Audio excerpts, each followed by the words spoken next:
My name is Miss Michelle, And I'm Miss Kim. and we're here from the RF Sync Library to do story time for you today. Now let's start with our welcome song. Welcome, welcome everyone. Now you're here, let's have some fun. First we'll clap our hands like so, then we'll reach and touch our toes. Welcome, welcome everyone. Now you're here, let's have some fun. Now our next song is called Unicorn, Unicorn, because that's our theme for today, unicorns. Now this song is sung to the tune of Teddy Bear, Teddy Bear. Ready? Here we go. Unicorn, unicorn, touch your nose. Unicorn, unicorn, pat your head. Unicorn, unicorn, go to bed. Unicorn, unicorn, wake up now. Unicorn, unicorn, take a bow. Unicorn, unicorn, touch the ground. Unicorn, unicorn, turn around. Unicorn, unicorn, sit back down. Unicorn, unicorn, don't make a sound. Yay, that was a fun song, wasn't it? Now, I'm going to read a book, and this book is called Unicorn Training. Did you ever want to know how to train a unicorn? Well, let's find out what to do.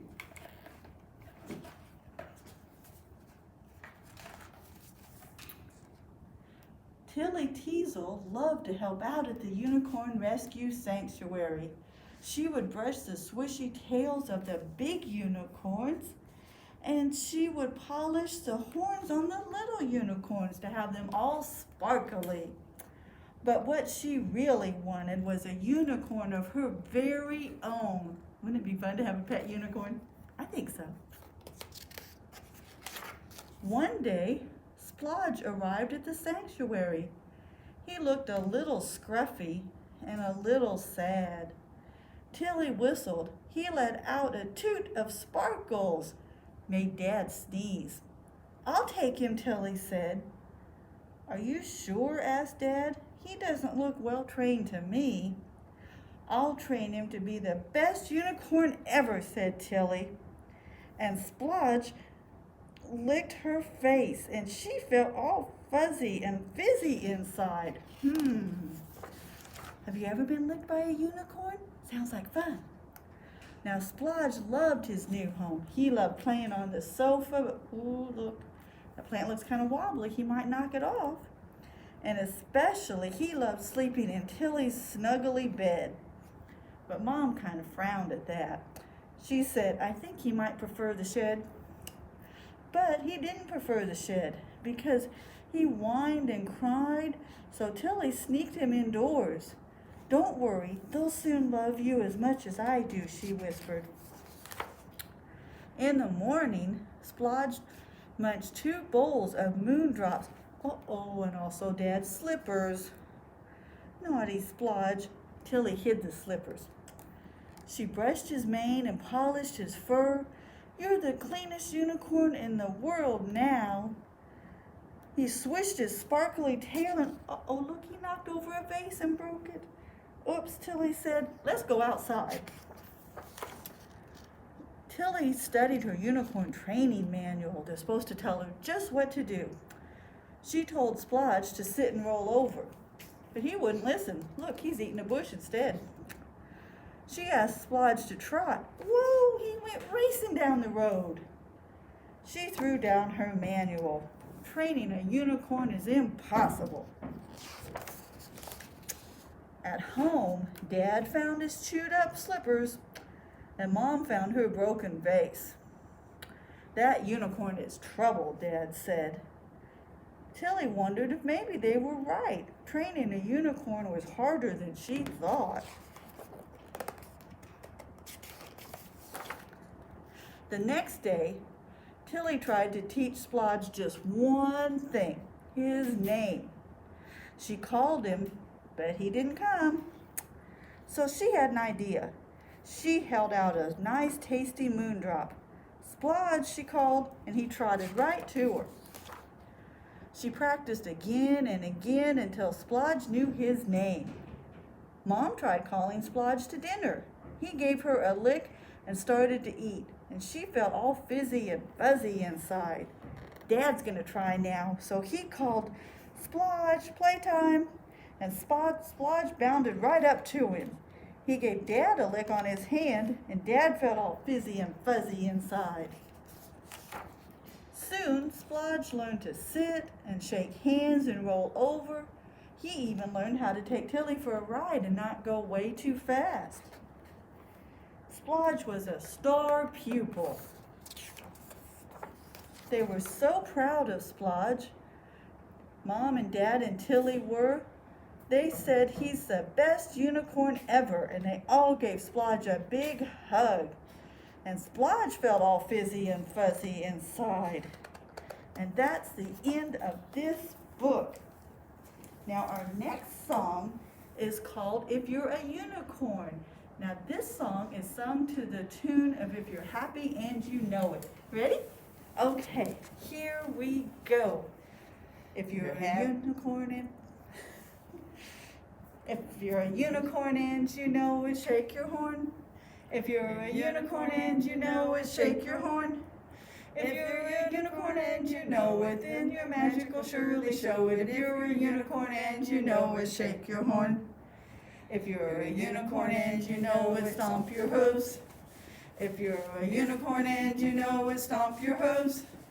If you're a unicorn and you know it, then your magic will surely show it. If you're a unicorn and you know it, stomp your hooves. If you're a unicorn and you know it, toss your mane. If you're a unicorn and you know it, toss your mane. If you're a unicorn and you know it, then your magic will surely show it. If you're a unicorn and you know it, toss your mane. If you're a unicorn and you know it, swish your tail. If you're a unicorn and you know it, swish your tail. If you're a unicorn and you know it, then your magic will surely show it. If you're a unicorn and you know it, swish your tail. If you're a unicorn and you know it, prance around. If you're a unicorn and you know it, prance around. If you're a unicorn and you know it, then your magic will surely show it. If you're a unicorn and you know it, prance around. That was fun. Now, Miss Kim's going to read us a book. The book that I'm reading today is called Unicorns Are Real. Unicorns are made up of stardust, glitter, rainbows, sunshine, magic, love, hugs, and chocolate frosting. See? You got your magic, your stardust, sunshine, hugs and kisses, rainbows, love, chocolate frosting, and glitter.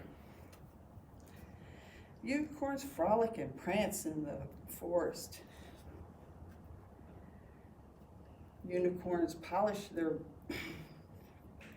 their horns with fancy dust, fairy dust, and moonbeams. Ooh.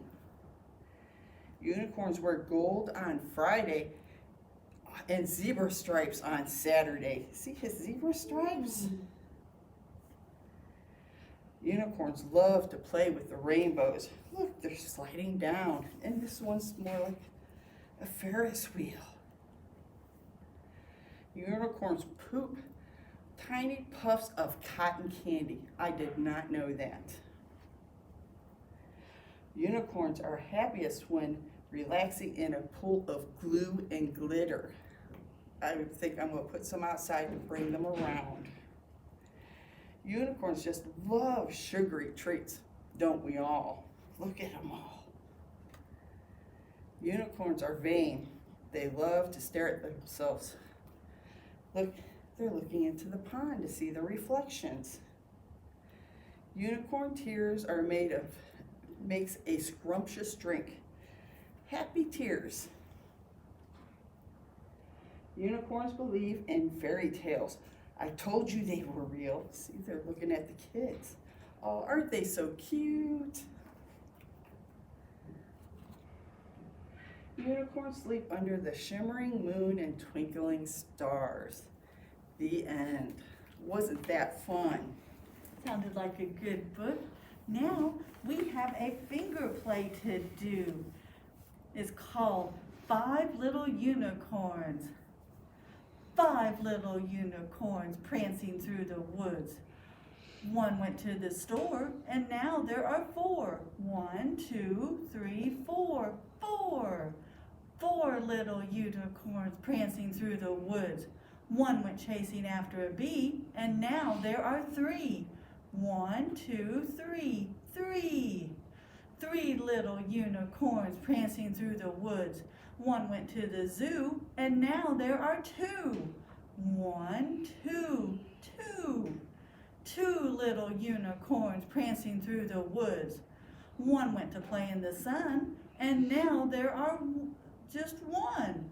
1 little unicorn prancing through the woods. He went off to have some fun, and now there are none. They're all gone. Now, I have another book to read, and this book is called It's Okay to Be a Unicorn.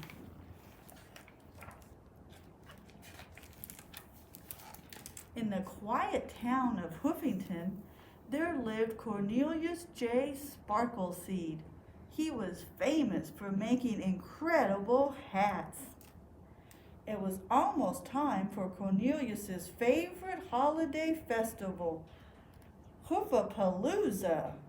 Hoofapalooza was about everything horse-tastic, and it always had a special final performance. Last year, Bonnet pulled a statue of Abraham Lincoln across the field. The year before, Clyde stomped the whole alphabet. For this year's Hoofapalooza, Mayor called Cornelius to town hall for a special request. "I want the most un-unicorny hat you can make," the mayor said. All Cornelius could think to say was, "Sure, Mr. Mayor." He went home to get started. As Cornelius worked, he thought about how Hoofington's horses were nice to everyone except unicorns.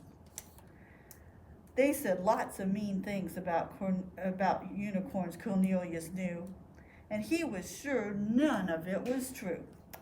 But he never said anything back, and he always kept his big secret hidden under his hat. Wonder what his big secret is. When Mayor picked up his hat, he said, "Wow, it looks great." See, there's his new hat. "Your hats are so creative. I'm choosing you to perform the final show at Hoofapalooza. I can't wait to see what you do on stage." "That's hoofa-terrific," Cornelius said. "Thank you so much, Mr. Mayor. I won't let you down." On Monday, Cornelius stopped by his friend Tilly's donut shop. "Congratulations on being picked for the Hoofapalooza final show," Tilly said. "I've been working on new flavors. What do you think?" She's got carrot cream, hay-filled, oat and grain, all kinds of good-looking donuts. And Cornelius took a bite and said, "Hey, these are so yummy. But have you ever thought about even more exciting flavors?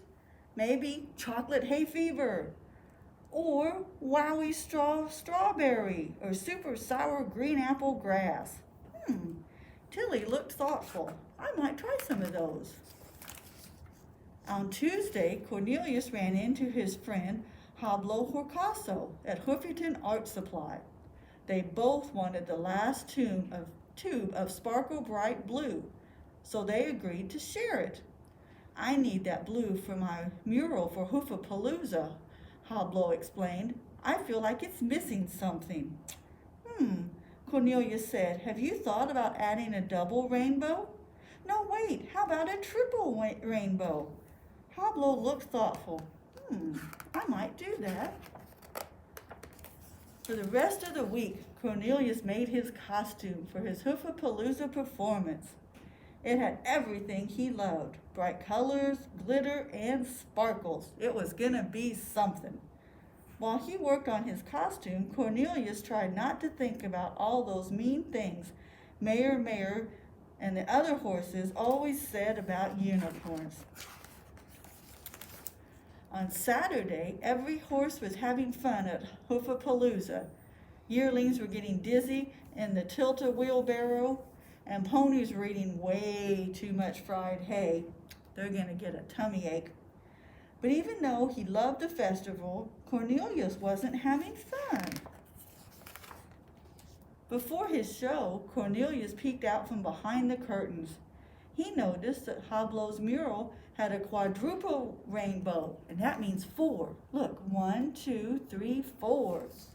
Tilly's donuts looked even wilder than anything Cornelius had ever imagined, because she tried out his new flavors. She had chocolate hay fever, strawberry, and DJ Salad's music had wind chimes and harps and cowbells and even a kazoo. Oh my, Cornelius said. He felt ready to put on his costume now. And when the music began to play, he stepped out on stage and the curtains parted. And there's Cornelius in his new costume. He put on a prance to end all prances. His moves were flawless. His flow was magical. He looked so handsome. Look at all those fancy moves. He looks like he's having a lot of fun. At the last music note played, Cornelius pulled off his hat and yelled, "I'm a unicorn!" That was his big secret he'd been keeping all this time. Everybody else thought he was a horse, but he was a unicorn. And everybody was surprised but happy too. The crowd erupted in big cheers, and all the horses in Hoofington loved Cornelius. For the first time, Cornelius felt great for being himself. He realized the things that made him different made him unique. And see, everybody's so happy. Mayor declared a new Hoofington holiday, Unicornness Day. And Cornelius said to the crowd, "The key to happiness is accepting your unicornness." And everyone cheered, "Yay!" And that's the end of this book. And you know what? Now it's gotten to be time to say goodbye. Time to sing our goodbye song. Goodbye, friends. Goodbye, friends. Goodbye, friends. It's time to say goodbye. Goodbye, friends. Goodbye, friends. Goodbye, friends. It's time to say goodbye.